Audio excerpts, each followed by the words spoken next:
Chris Hansen. Here. Trace Connor. Here. Tim Poplin. Here. Eddie Foreman. Here. John Kramer. Larry Church. Here. Corey Crabtree. Dana Miller. Jeff Rick. Here. Consideration and action of consent agenda. Second. Roll call, please. Hansen. Yes. Trace Connor. Yes. Tim Poplin. Yes. Eddie Foreman. Yes. Larry Church. Yes. Jeff Rick. Yes. Motion passes. With no items removed from the consent agenda and no appearances or petitions from the audience, I would entertain a motion for adjournment. So moved. All Second. those in favor? Aye. Aye. Those opposed, like sign. Motion passes. We'll call to order the regular meeting of the Cincinnati Council. Larry Church. Here. Tim Poplin. Here. Corey Crabtree. Dana Miller. Tracy Connor. Here. John Kramer. Chris Hansen. Here. Eddie Foreman. Here. Jeff Rick. Here. We have a quorum. Consideration and action of consent agenda. Roll call, please. Larry Church. Yes. Tim Poplin. Yes. Trace Connor. Yes. Chris Hansen. Eddie Foreman. Yes. Jeff Rick. Yes. Motion passes. No items removed from the consent agenda and no appearances or petitions from the audience. And I'll entertain a motion for adjournment. Second. All those in favor? Aye. Those opposed? We'll move on to the regular meeting of the Seminole Municipal Board. Roll call, please. Corey Crabtree. Eddie Foreman. Here. Tim Poplin. Here. Dana Miller. Larry Church. Here. Chris Hansen. John Kramer. Trace Connor. Here. Jeff Rick. Here. We have a quorum. Consideration and action of consent. Second. Roll call, please. Eddie Foreman. Yes. Tim Poplin. Yes. Larry Church. Yes. Chris Hansen. Yes. Trace Connor. Yes. Jeff Rick. Yes. Motion passes. No items removed from the consent agenda and no appearances or petitions from the audience. We move on to current business. Item 1. Consideration and possible action authorizing the city manager to sign a waiver of conflict of interest. Crow and Dunleavy, attorneys at law. Crow Dunleavy currently represents drug manufacturers in an opioid case. Mayor, we understand that Crow Dunleavy has a special expertise in a matter that we're going to take up in executive session. So in visiting with them, they currently represent the other side of the opioid case.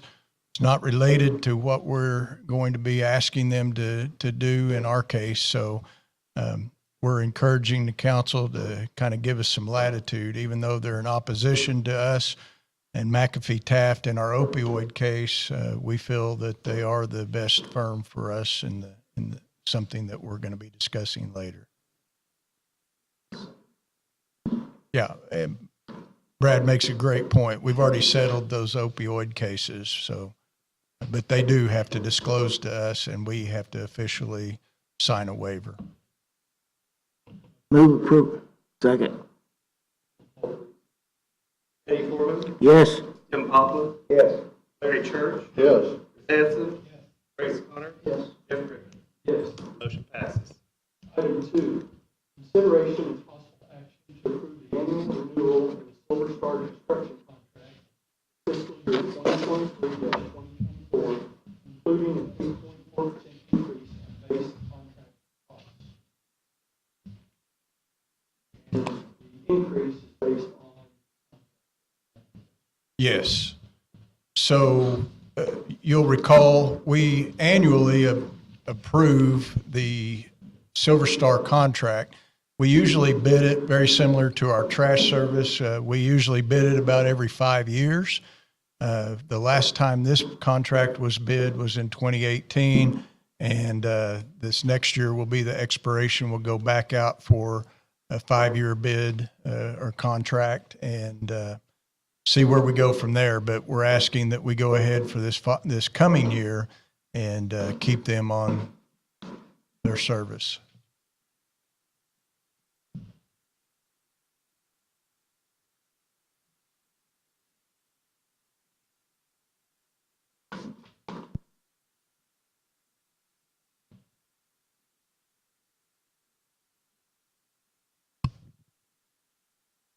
Yeah, in a case, we can't hardly imagine it at this point, but in a case where the CPI actually goes backwards, they have to retract the contract or adjust it down.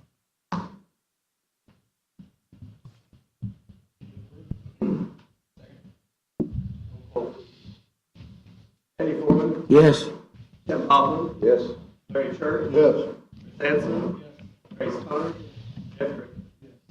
At this point, we will recess from the Seminole Municipal Authority. We'll come back to vote on executive session after we go through the council. So with that, we entertain a motion to go into recess. So moved. Second. All those in favor? Aye. Recess out of the Seminole Municipal Authority, we'll move on to the regular meeting of the Seminole City Council. Roll call, please, Jay. Tim Hopland, Here. Corey Crabtree, Larry Church, Here. Trace Connor, Chris Hansen, Eddie Forman, Here. Dana Miller, John Kramer, Jeff Gray. Here. We have a quorum. Please stand for the pledge.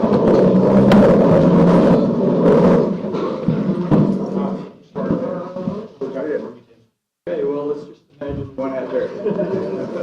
Salute the flag. I pledge Allegiance to the flag of the United States of America and to the republic for which it stands, one nation, under God, indivisible, with liberty and justice for all. Father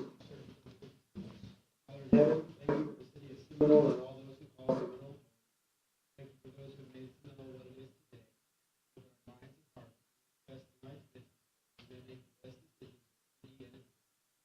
We ask this in your name.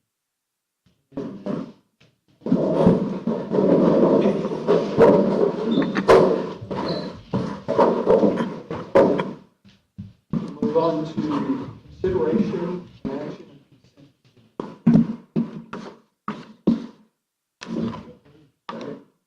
Roll call, please. Tim Hopland. Yes. Larry Church, Yes. Trace Connor. Yes. Chris Hansen, Yes. Eddie Forman, Yes. passes. No items removed from the consent agenda. We'll move on to appearances or petitions from the audience. First speaker is Christine Haynes. Please step up to the mic. Provide your address. Just as a reminder, you have 5 minutes to speak. And as we kind of talked before, we're not really able to take any action because it's not something scheduled. My name is Christine Haynes. I live at 2106 Neva Street here in Seminole. And I have 2 things I wanted to talk to you about.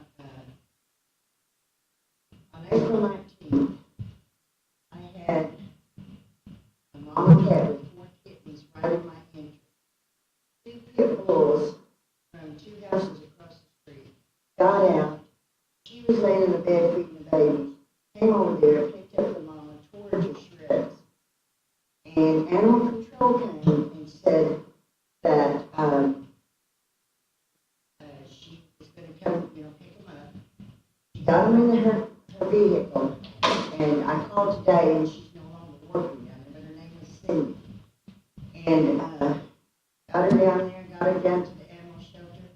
She said they tried to attack her when she got down there. And when she got in she had to call some of her people out to help her. She couldn't even handle them. She said they were very vicious. Then she called me the next day, or I called her because I didn't hear her. And she said, well, the city said you got to give them back to the people. I said, fine, they're vicious dogs. They need to be put down. And anyway, she said, well, I don't know, but I've got to do what I'm told. I said, I understand that. And anyway, and there's a lady that lives right next to me, has little grandchildren that plays out in the yard. If it had been a child, it wouldn't have made it. These dogs are very vicious. Well, she said, well, she's going to go to court. She has a fine to pay. And I said, so to me, that's just not enough. And so anyway, I was very close to the cat. I know y'all think people that's not person, but it really bothered me. And, so anyway, I couldn't take care of those little kittens because they weren't even weaned yet. So I finally got a rescue, and I took them over to Shawnee to this rescue place. And they took them. I tried to feed them, but they wouldn't eat. I went and bought the stuff for them and everything, but they wouldn't eat. And anyway, I was just concerned about why are vicious dogs let back to the owner like that and not put down. She said if she don't come and get them today, we'll put them down. But that didn't happen. So I just, I'm just confused about that. I don't know why 2 dogs that vicious shouldn't be put down. And then the other topic I wanted to talk about was there was on Guy Knoll over there by where I live around the corner. There's water leak years ago. Never has been fixed. So they didn't replace it with concrete, so the grass and everything's growing out in the street, all in that big hole. And I just think that it needs to be fixed, because I hit it the other night, and my car hit pretty hard. And I think it needs to be fixed, because it just makes it look terrible. I mean, all they had to do is clean it out and put some more concrete in. But it was never fixed. I was told it was going to be, but it never was. That is all I have to say. And I thank y'all for listening and letting me be here tonight to speak. Thank you. Next is Zach McLemore.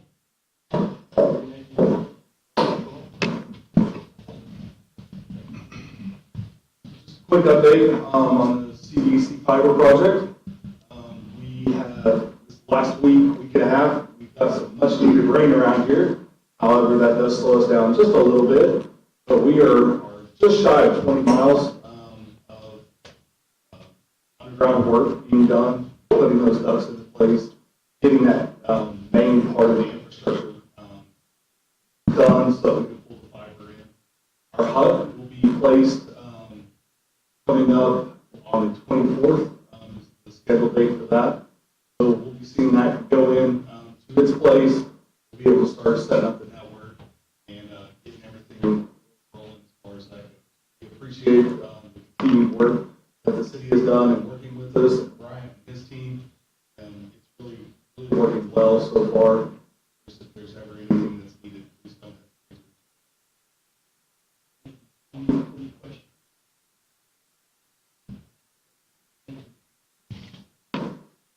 We'll move on. Our third speaker is Andy Carter.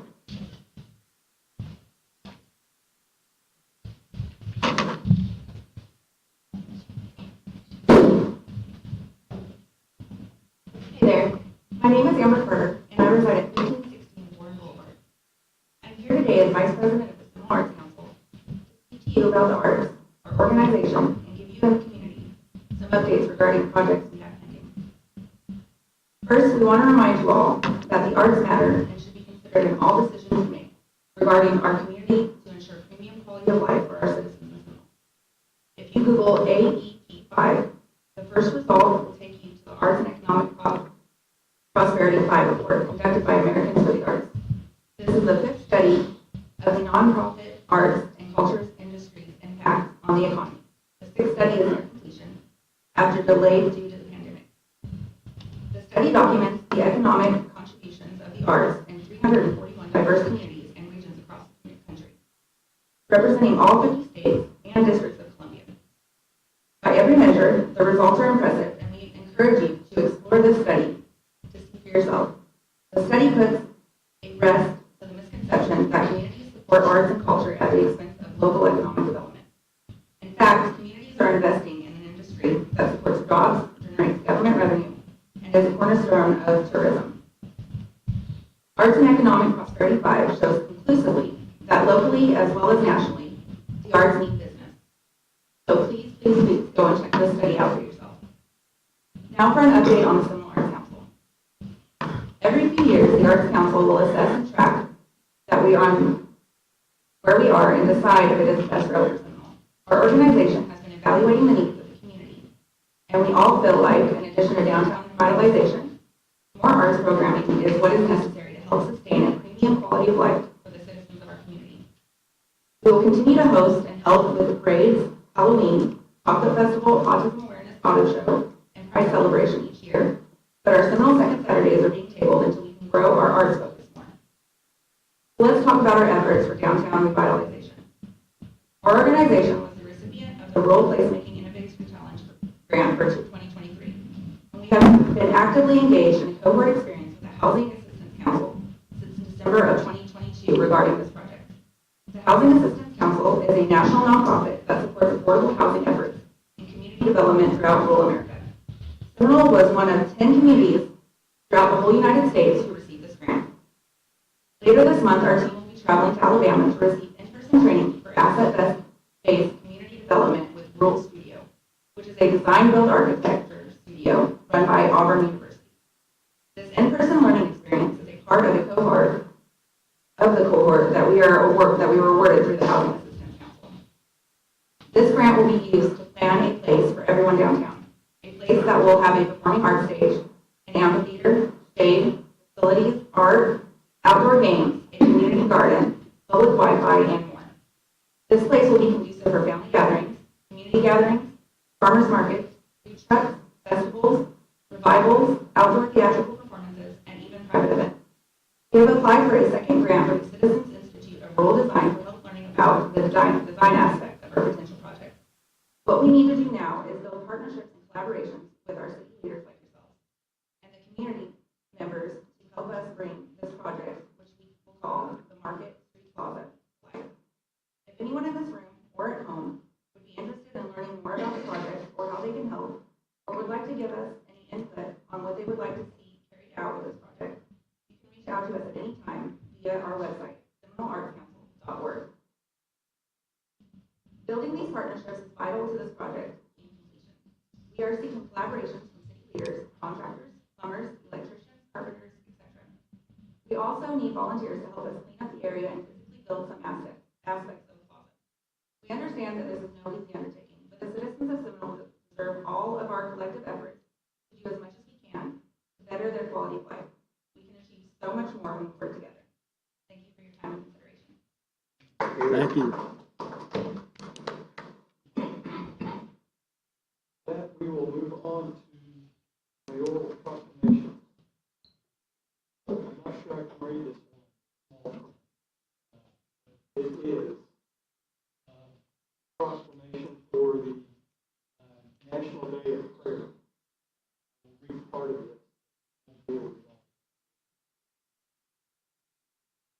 National Day of Prayer has not only been a part of our heritage since it was declared by the First Continental Congress in 1775, but it is a public law established in the United States Congress in 1952, approved by a joint resolution amended by Congress and President Reagan, Public Law 100.307 in 1988,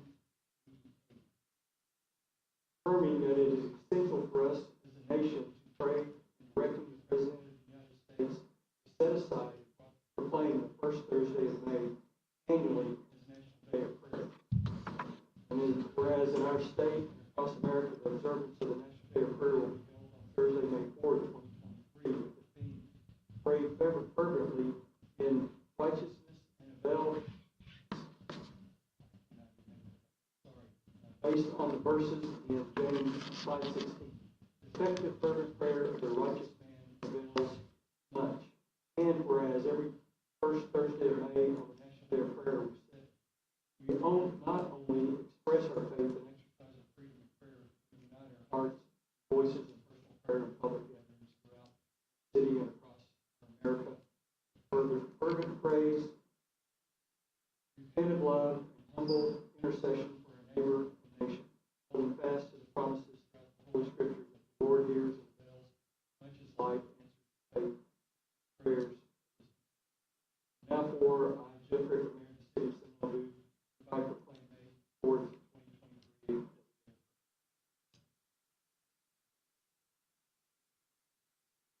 The next proclamation is for foster care month. Whereas in 1988, the United States Congress, at the request of the National Foster Parent Association, introduced a resolution to proclaim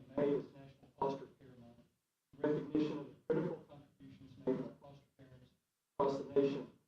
Whereas recognizing Foster Care Month in Oklahoma provides an opportunity to publicly celebrate and acknowledge the critical role foster parents and families fulfill in partnering with the state of Oklahoma communities, professionals, and all residents to keep children safe, stable, happy, and healthy, and to raise awareness of the ongoing need to attract and support resource families throughout the year. Whereas the state of Oklahoma appreciates that our children will one day guide, lead residents toward a bright, successful future. Whereas Oklahoma professionals and foster families work together to strengthen and maintain family relationships, so all members can access the support that they need to thrive. Whereas foster parents facilitate the opportunity for Oklahoma children to live safely and securely in families by exercising patience, selflessness, and duty toward others. Whereas during Foster Care Month, we celebrate foster parents and uphold Oklahoma's commitment to supporting families so that they may continue to answer this most critical call to action. Now therefore be it resolved that I, Mayor Jeffrey, do hereby proclaim the month of May as Foster Care Month. And I urge all of our citizens to recognize.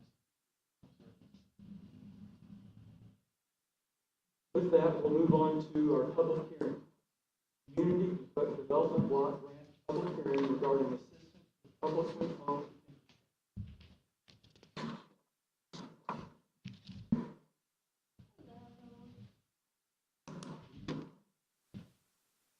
The Community Development Block Grant Economic Development Infrastructure Financing Program is a federal initiative aimed at promoting economic development and job creation in rural communities. The program is administered by the Oklahoma Department of Commerce and provides grants to local governments that sponsor applications for public infrastructure or economic improvement on behalf of private businesses. There is a potential under this grant to assist Latham Pools in an expansion project. The amount awarded is based on the number of jobs created and the leverage provided by Latham Pools. For every CDBG EIF program dollar, one new dollar must be committed as financial leverage. The City of Seminole would be responsible for owning, maintaining, and operating the improvement. To be eligible for the grant, at least one permanent job must be created for every $35,000 of program funds requested. The average wage of those jobs must be at least 100% of the average county wage. For Seminole County, that amount is $40,033. This means that the program requires businesses to create jobs that pay at least the average wage for the county, which helps to improve the economic well-being of our local community. Does anybody have any questions? So this grant is similar to what we've done with other companies. And the aspect of this,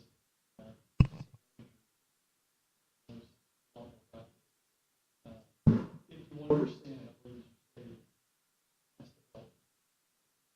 I believe, low to moderate. That's right. Yeah, we've had tremendous success working through CDBG in economic development with several other companies, including Enviro Systems and Blue Wave and others. It's a great program. It helps kickstart a lot of deals that we work on. In this case, I think you mentioned that we're talking about building a pretty large parking lot in the industrial park.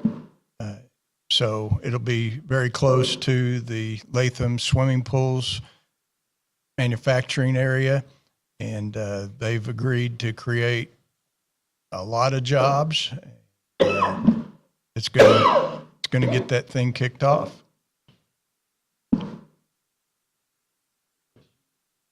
Thank you. Move on to approvals and acceptances. Bids, item 1. Consideration and possible action to surplus the following equipment: 1989 Ford F9F vehicle, bid number 1060, 32-foot trailer, number 15-699-BFBI, 1995 Chevy bucket truck, bid number 8640,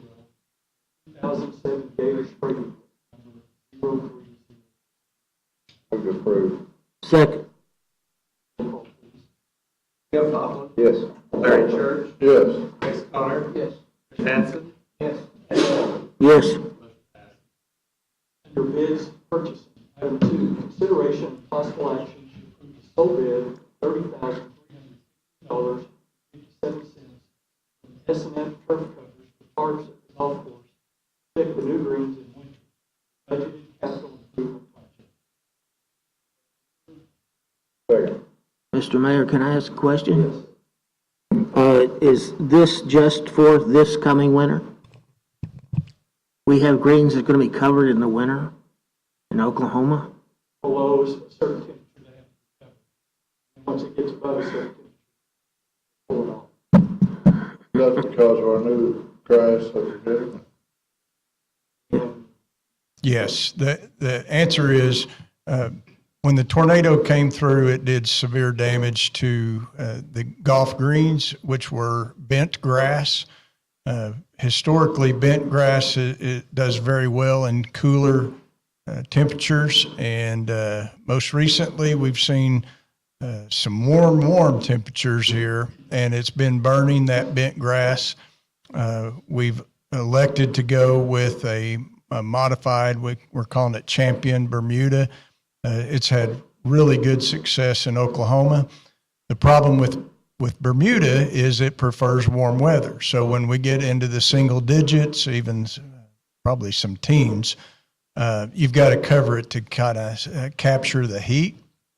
And so that's what this is. This is a covering for the golf greens when it gets really cold. It's got to have a blanket. Me too.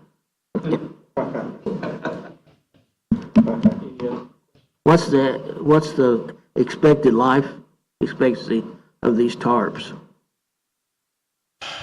I think we're probably looking at least 5 to 7 years. Most of it is going to depend on the UV rays that, on days where we have to leave it out in sunshine. They recommend that it be stored in a cool, dark, and dry place. So Do we have that? we believe that we do, yes. Now, on winter days, we're not going to actually pack those up and unroll them and take them back to the barn. They will be left out. So that's why there's a span there of useful age. Thank you. Are they specially designed for, Yes, they are specially designed for the Champion brand, the Bermuda that we're putting down. Kim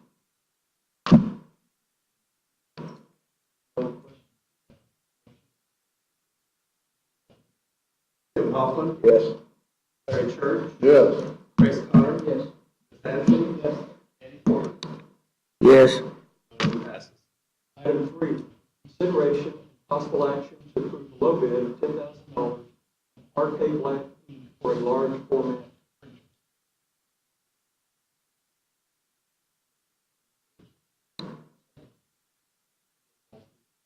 Kim Coughlin, Yes. Larry Church, Yes. Chris Connor, Yes. Chris Hansen, Eddie Forman. Yes. Motion passes. Under ordinances, item 4, consideration and possible action of proposed changes to city ordinances regarding the impoundment, disposition, licensing of stray dogs and cats as follows. Increasing from 3 to 5 days the detention period for animals held by animal control, 4-2-7C. Impoundment, disposition, 4-2-8B. Redemption or sale of impounded dogs, cats, increasing impound fees from $20 to $30 daily, increasing license fees from $5 to $10, and establishing an annual permit fee of $100 for anyone operating a commercial animal establishment or animal shelter. Why are we increasing the days? Okay, so this is coming from the Humane Society in conjunction with John, Chief Withers. We've been in discussions about some of the modifications that need to be made to animal control. And so that's coming from them. John, if you want to come up and try to walk us through both this one and I think next one. Oh, it's a refuse mess. I'll take that one.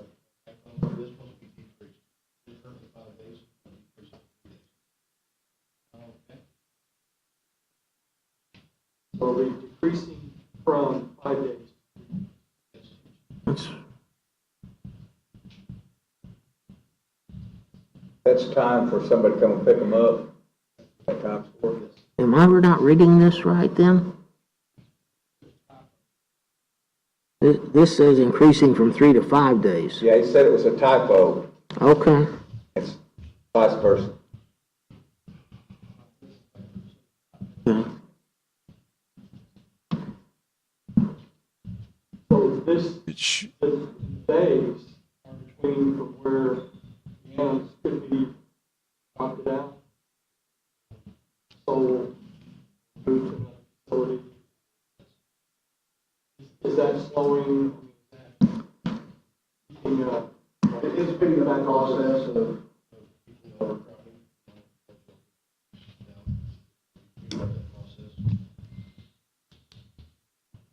So if animals aren't adopted or homes aren't found, what happens to them?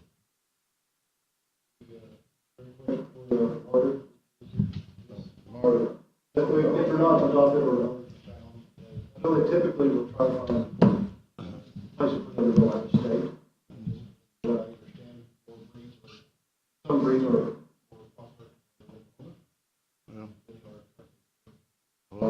Marta's real good at it. She's even found a home for a chicken.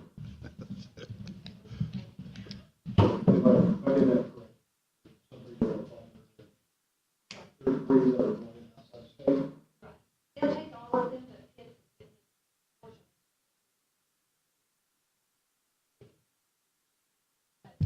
it's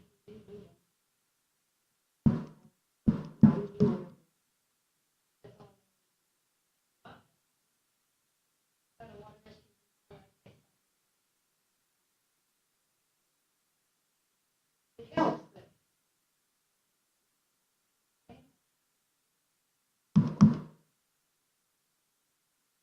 Well, it sounds like it means that you have to keep them longer than 3 days, then, doesn't it?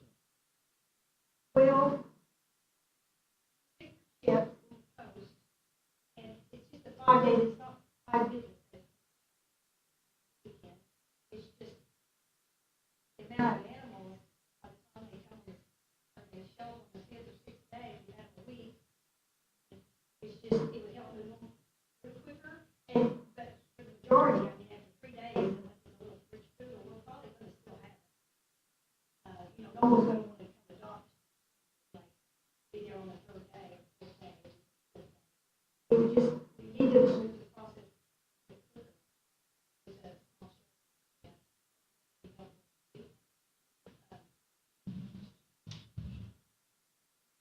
they show up and most of the time, I would say 10% they show up and 90 they don't.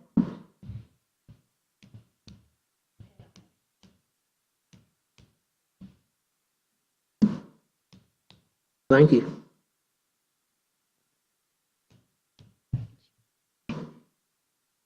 Mr. Mayor, I was just noticing this is probably more for discussion than possible action. We'll have to, based upon the council's discussions and what it wants to do, we can go back, any changes put into another ordinance.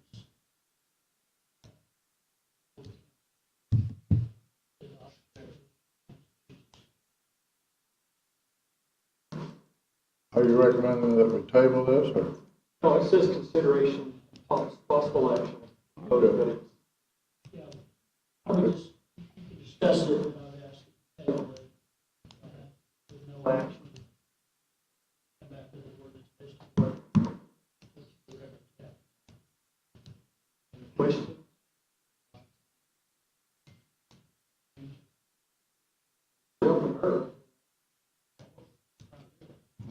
So, you know, one of the things that I mentioned at my council meetings is, and it really goes to what you were addressing with the city have more teeth.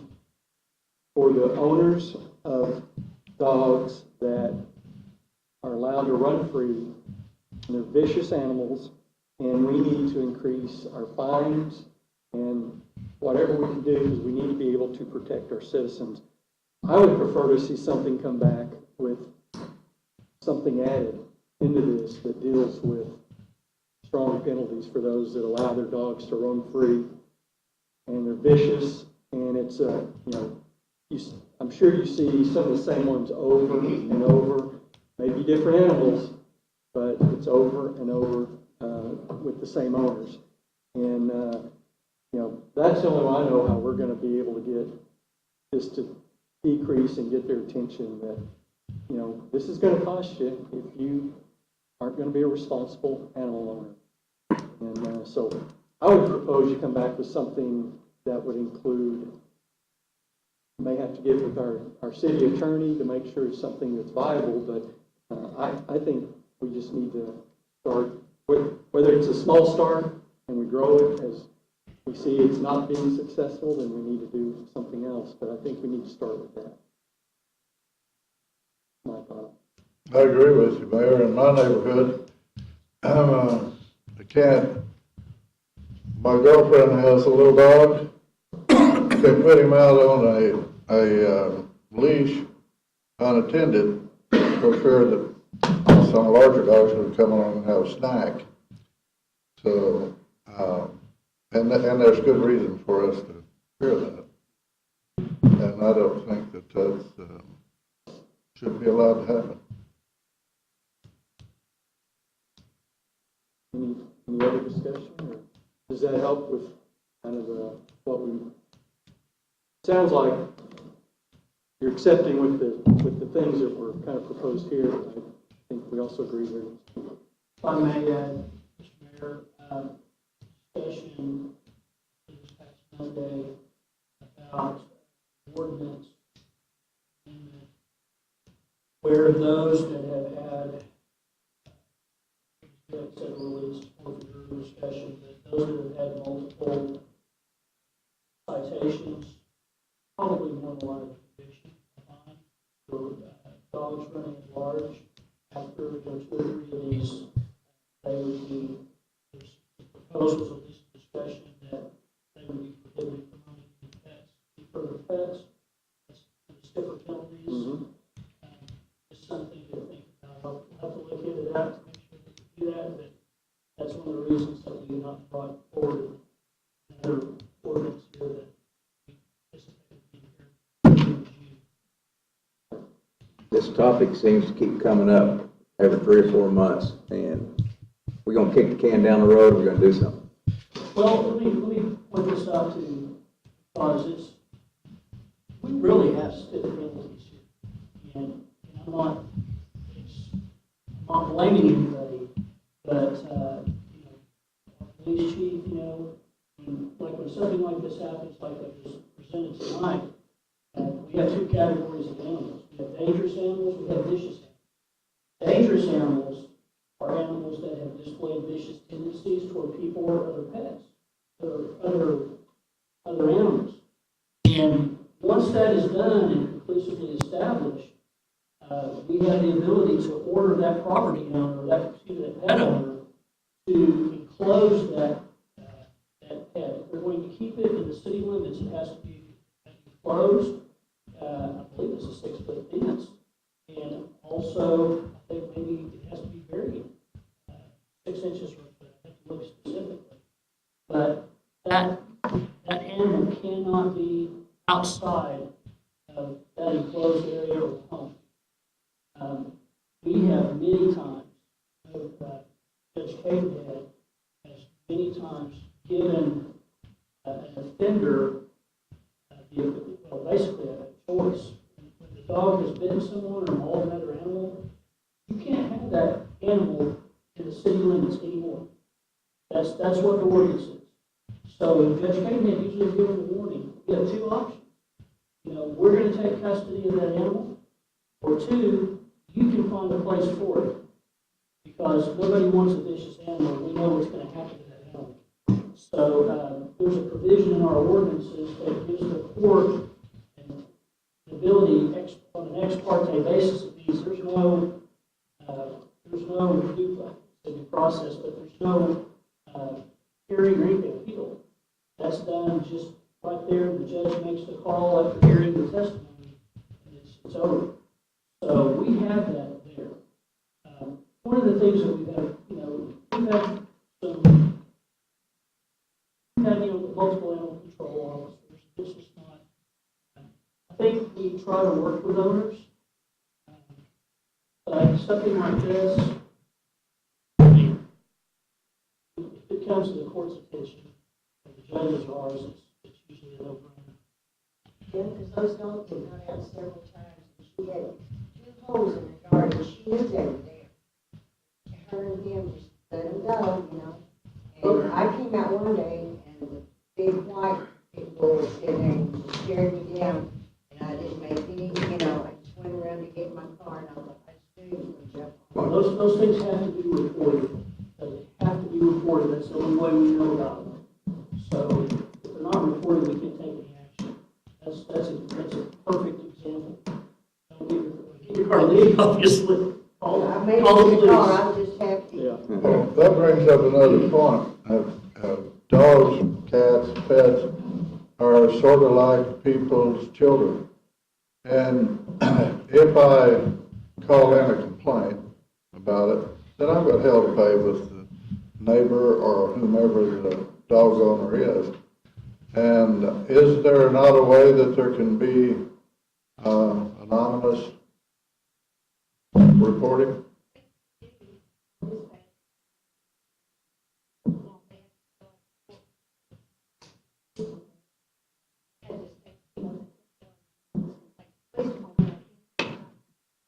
But if we get anonymous calls from dispatch, they don't want to be involved in any of it.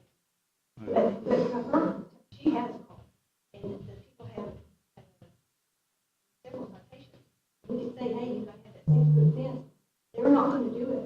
There really needs to be something where they're not eligible for reclaiming the ordinances where we can fix it, because otherwise they'll say, well, where is it? I can't kill dogs back. All dogs kill cats.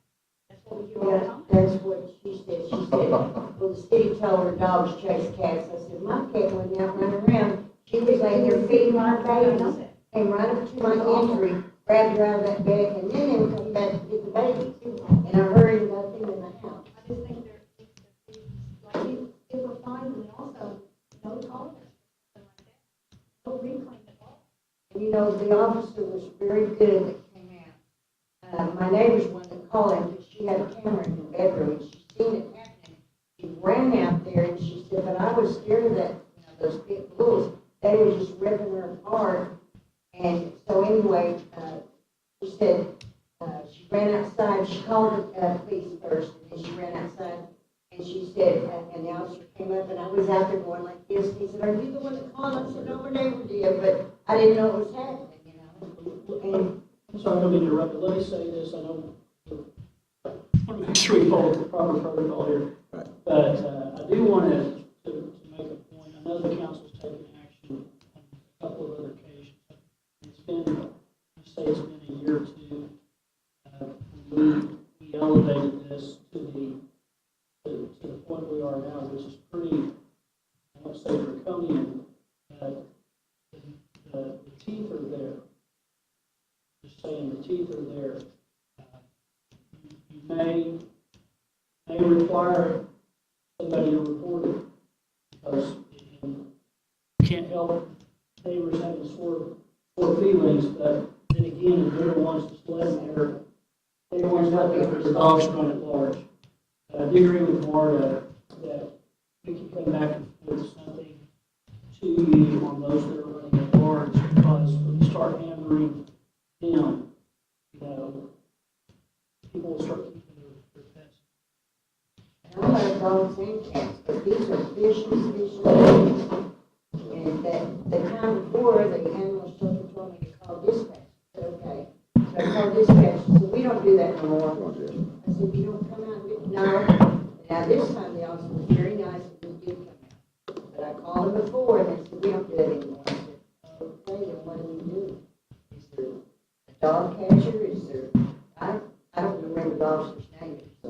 That's who they should call is 911. Yeah. First of all, I apologize for what happened to your pet. That's horrid. Yeah, I can only imagine. I've got babies too. Man, they're my family. So I would encourage you to download our software that we've got on our website. It's called the Citizen Problem Reporter. Okay, the Citizen Problem Reporter, like I said, it's on our website, Seminole-Oklahoma.net. If you Google Seminole, Oklahoma, it'll come up. Just go to our website, download that, and you can report any problem. It can be animal, it can be a street issue, like you mentioned before. Any of those things, if you'll give us an approximate address on a pothole, we get that in real time in the field on iPads. So we kind of pride ourselves on being responsive to that. Obviously, if you don't get feedback, we think it's working great, but we don't know that until we get a call from a citizen. So got to hear from you. I know of one instance where dogs can jump the fence, and I offered to extend the fence free of charge. And that was declined. They declined the offer. So I don't know what else to do, about a situation like that. I hate to see someone have their dogs taken away from them and things like that. But gee, some people you can't help. I don't know.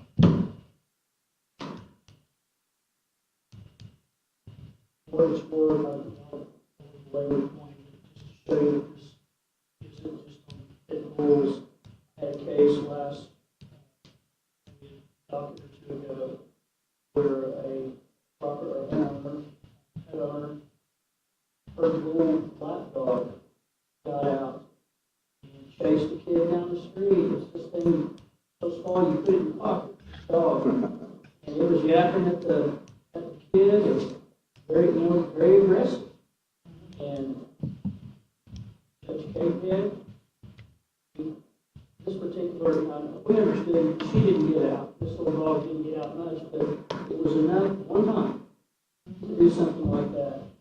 That dog now has to stay in a confined area in the backyard. There's privacy fence all the way around. They actually had one for in that house. She's on probation. And she got it for the next year, I think it's the next year, 6 months or a year, and that dog gets out again. It's unfortunate, but she'll have to deal with the consequences. But that's another, there's a lot of those types of cases that the public doesn't see. It happens, I mean, and we're in there doing that consistently. That's Well, all I put up security cameras outside, and I'm amazed at how many stray dogs or how many dogs and cats come across my property at night. I don't see them during the day, but so I don't know if people are letting them out at night or what's going on. But is there any reason why we shouldn't vote on this part tonight, and then we bring back other amendments to the And I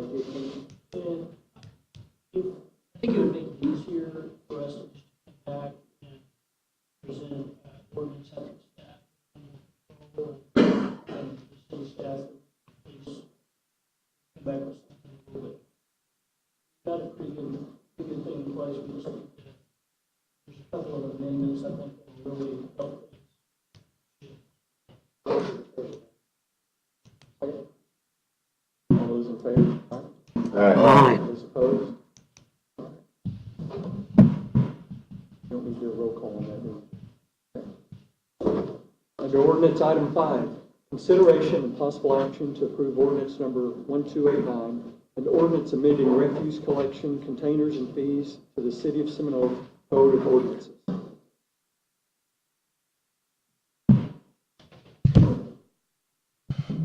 We're going to ask that we table this. We're not quite ready with the trash numbers. We thought we were when we agended it, but there's been something come up recently that makes us question some of the numbers. Move that we table this ordinance. Did you hear the second, Joe? Okay. All those in favor? Aye. Those opposed? Motion is tabled. Under resolution, item 6, consideration and possible action to approve resolution number 2023-12, a resolution confirming the City of Seminole's commitment to the Department of Commerce's Community Development Block Grant funding. Second. Roll call, please. Kim Hopper. Yes. Larry Church. Yes. Trace Connor. Yes. Chris Hansen. Yes. Eddie Forman. Yes. Motion passes. Under current business, item 7, consideration and possible action to reallocate capital improvement project funds of $45,000 from the purchase of a vac trailer originally budgeted for $125,000 to purchasing a service truck for the water department. Move to approve. Second. Question. Said the truck was wrecked. Are we gonna get some insurance money on it? Yes. Yes, we'll get some insurance money. I think the rest of it, for the vac truck, I think Sean is speaking for that money on other projects. So we may come back to you at a later date on that. Do we have a second? Yes, I will second it. Roll call, please. Kim Hopper. Yes. Larry Church. Yes. Trace Connor. Yes. Chris Hansen. Yes. Eddie Forman. Yes. Motion passes. Item 8, consideration and possible action to approve a 5% consumer price index increase on solid waste rates from Central Disposal effective July 1st, 2023, in accordance with the provisions of their contract. Same thing. Yeah, we're going to table that, or ask to table it, excuse me. Second. All those in favor to table, aye. Aye. Those opposed? All right. Item 8 is tabled. Item 9, consideration and possible action authorizing the city manager to sign a waiver of conflict of interest with Crow Dunlevy, attorneys at law. Crow Dunlevy currently represents drug manufacturers in our opioid cases. Second. Roll call, please. Kim Hopper. Yes. Larry Church. Yes. Trace Connor. Yes. Chris Hansen. Yes. Eddie Forman. Yes. Motion passes. Item 10, consideration and possible action to pay invoices from Seminole Chemical and Jackson Mechanical for CDBG CI-02860. Seminole respond to coronavirus project as follows. Invoice number 108757, $419,766.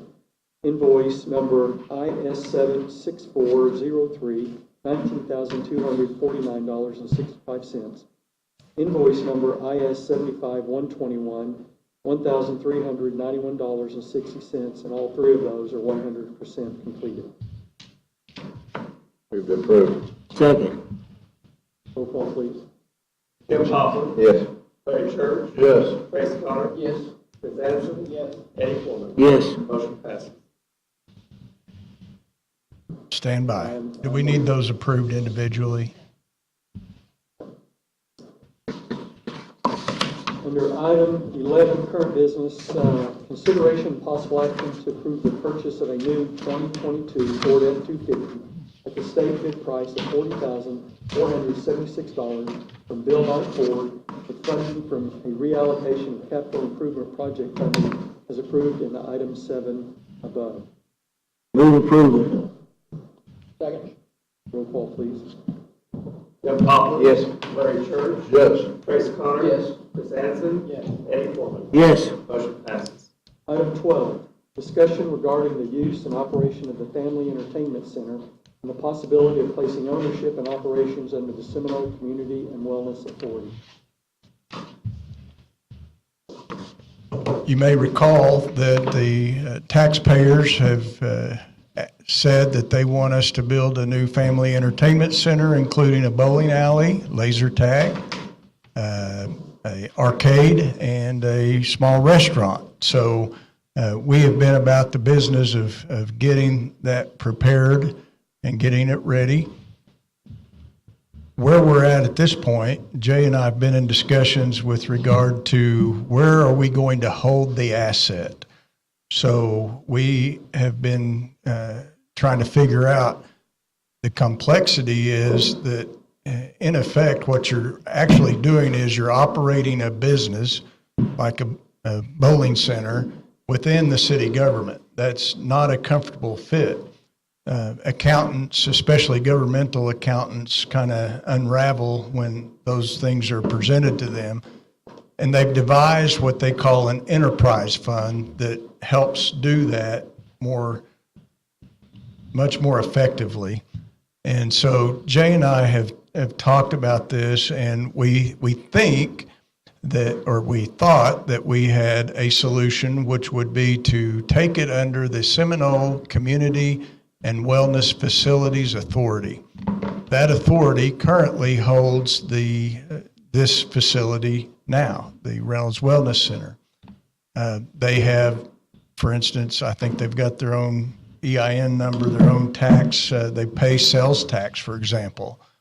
Those things are not normal, and it's a little difficult for auditors to wade through that if it's different. So I did approach earlier tonight. I approached the facility authority with that concept. It was not an action item. I just wanted to kind of check their temperature about maybe doing that, and if it were done, would they be willing to expand that board to have more city council involvement? I think Mayor Griffin and Corey Crabtree are currently on it, but if that bowling center were to be an asset of theirs, to ask them if they would mind expanding at least 2 more positions for council members to sit on that board.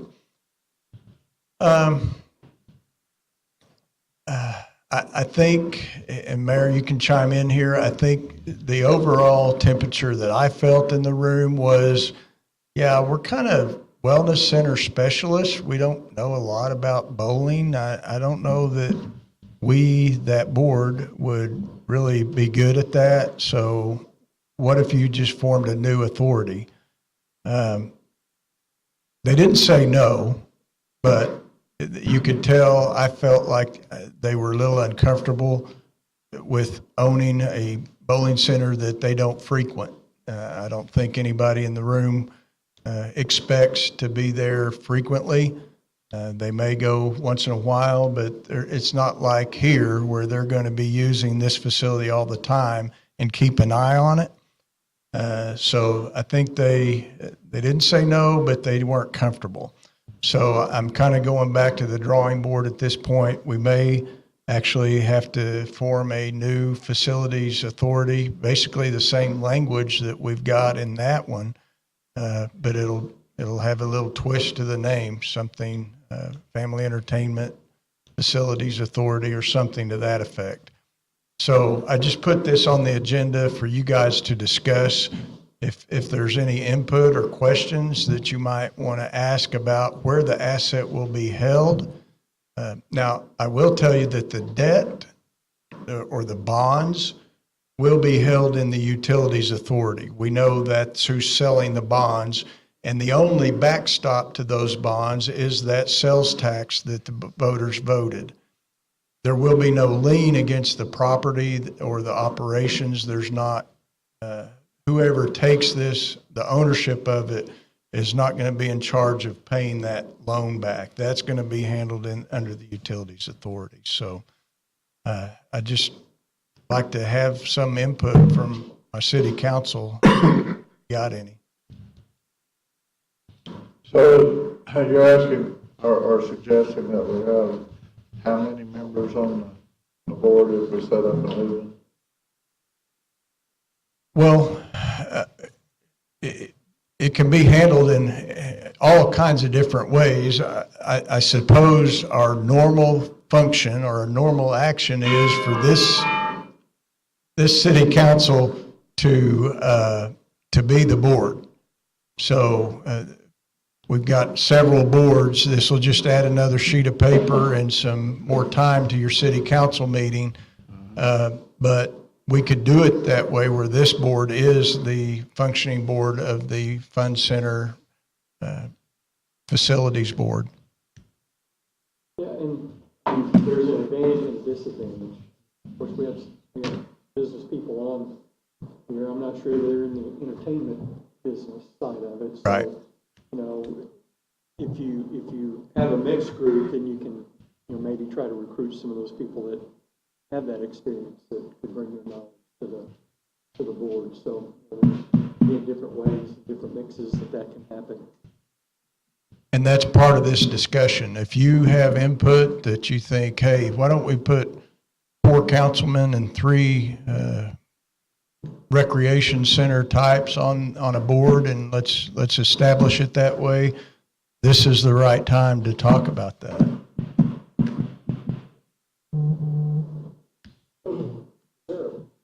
Like the wellness center was more of a grant. So this other facility is a taxpayer. Right.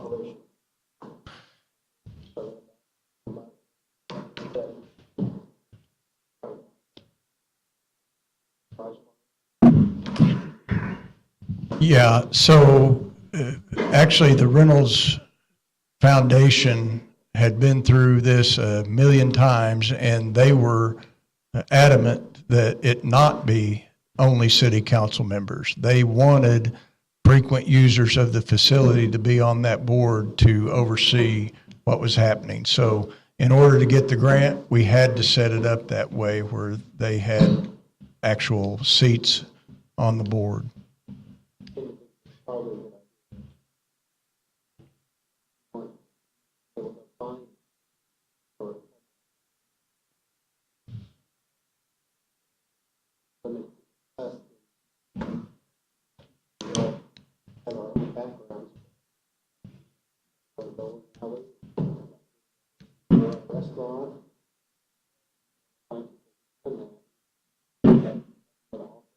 Great Oh, point. the janitor of Old Golly once, would that qualify there for anything? Yes, it does qualify. You can do that stuff. So the janitor- We're not doing Thank you for stepping up there, Mr. Chairman. So you think eight members on a board or 6? It needs to be an odd number. Yep, so 7, maybe 4 council members and 3, we'll call them at-large members of the community that frequent that. And we'll get with Chris Byram and line that out. They'll have terms, when they roll off and such as that. And it'll come back to you for approval for the creation. And if it's not created in a way that you want it, then we'll go redraft. And also, based on timing, that this group is going to have some say with the initial final design and layout and those types of things. So it's knowledge of those types of things or wanting to bring research will be important.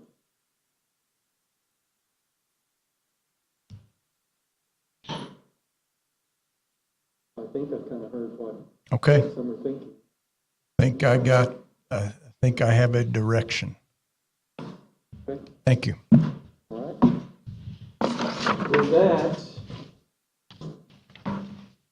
we will move to remarks and inquiries of the mayor and council members, and we'll move on to Ward 1, Larry Church. Well, May is a busy month. I'd like to remind everyone or make people aware that May is Nurses Month, for one thing. And so if you know a nurse, give them a pat on the back. Also, it's Mental Health Awareness Month, which is something that I'm very in tune with. I don't know, since I've been a psychiatric nurse for 45 years, and when I started, the main thing was that we need more education about mental health, more education. Well, 45 years later, we're still in the same spot. So if you have ideas about how some of this can be boosted to help people understand that a certain percentage of our population is going to have mental health issues that they were born with and are not going to go away. And I don't know, other than what we've depended on to this point is just donations and someone who's severely mentally ill that can't hold a job, they receive or can apply for it and receive SSI benefits, which is affectionately known as welfare, so people try to shy away from that as much as they can. But even if they do receive those benefits, just take an example on the managed money for all of these folks. They get $894 a month. The room and board is $850. Most of them do not qualify for food stamps.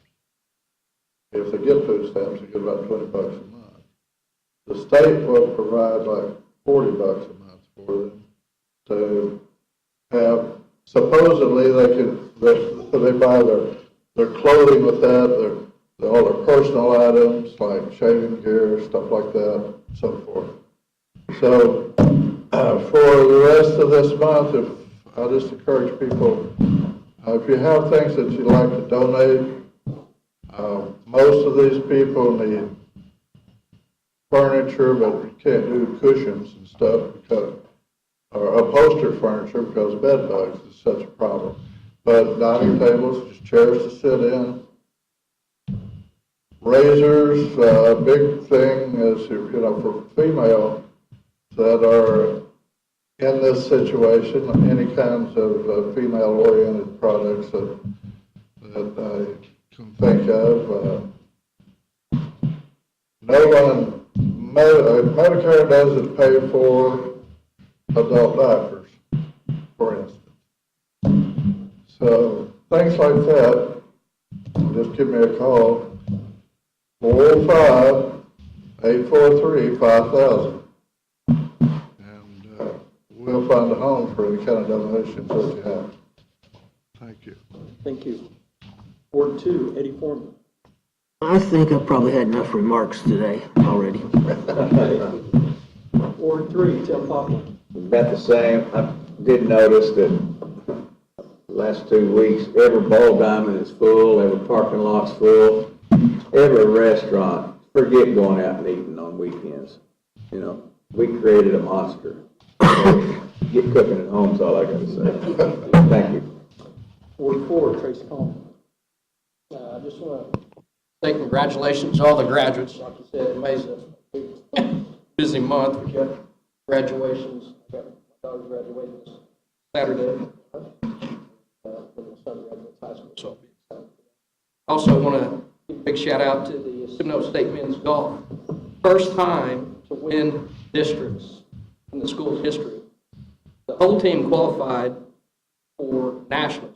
They'll be playing that at Plymouth, Indiana, May the 22nd to the 25th. Wow. And the whole team gets to go, so that's a big deal.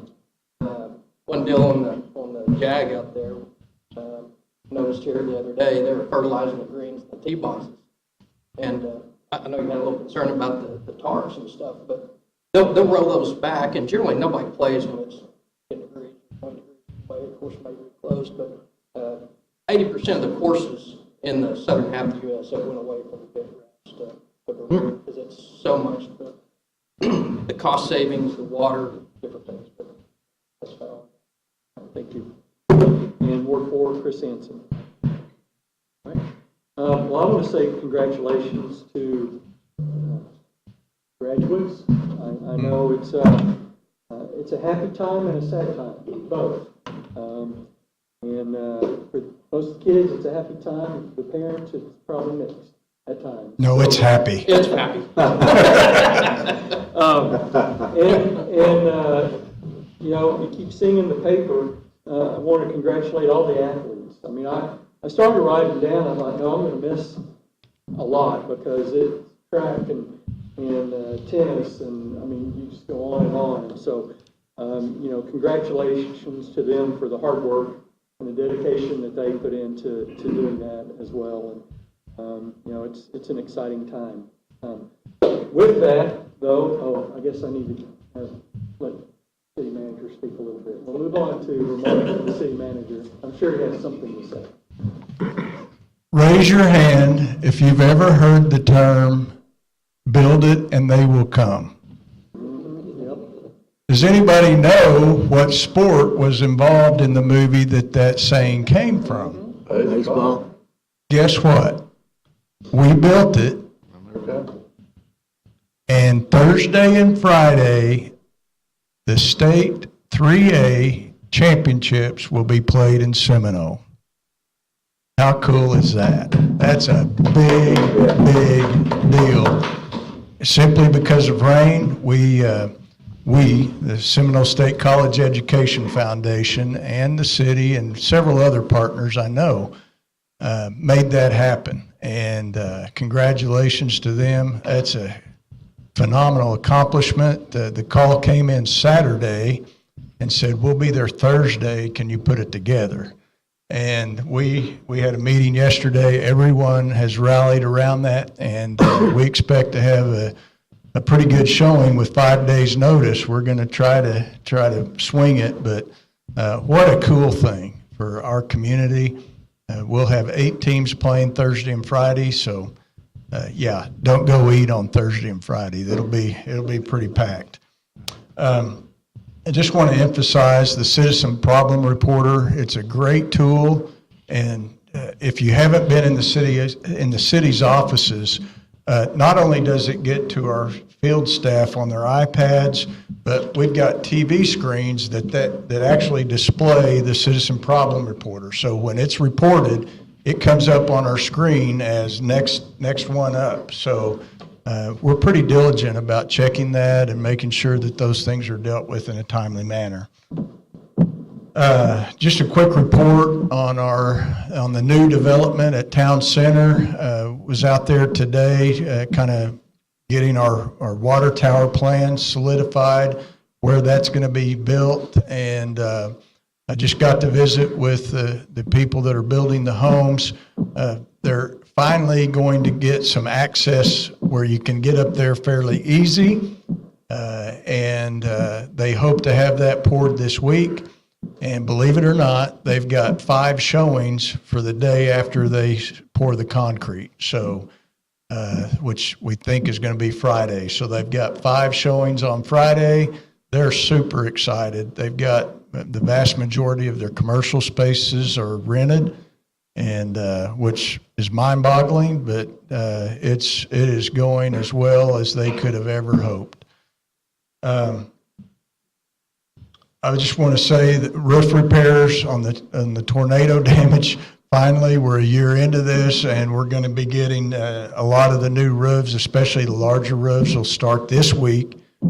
We've kind of got the materials and the contractors, and everybody's in place. So that'll start this week. And be sure and drive by Russell Street, kind of over by the administration building, just kind of south of the quick stop there between the administration building, the Seminole Public Schools Administration, and the quick stop on Strother. If you go a block south, that's Russell Street, and we're well underway, and hopefully next week we're going to be winding up the completion of that street rebuild. It started out an overlay. Once we got into it, it kind of turned into a lot more, and we've done everything. We've replaced water lines under it, and it's going to look great, and the people in that neighborhood are going to be really happy. That's all I've got. Thank you. Our city attorney, Bradford. All right. With that, we have executive session. So consideration of possible action to enter into executive session under Oklahoma Statute 25, subsection 307B4 to hold confidential communications between the City Council, City of Seminole, and its attorney concerning a pending investigation, claim, or action. Entertain a motion to enter into executive session. Second.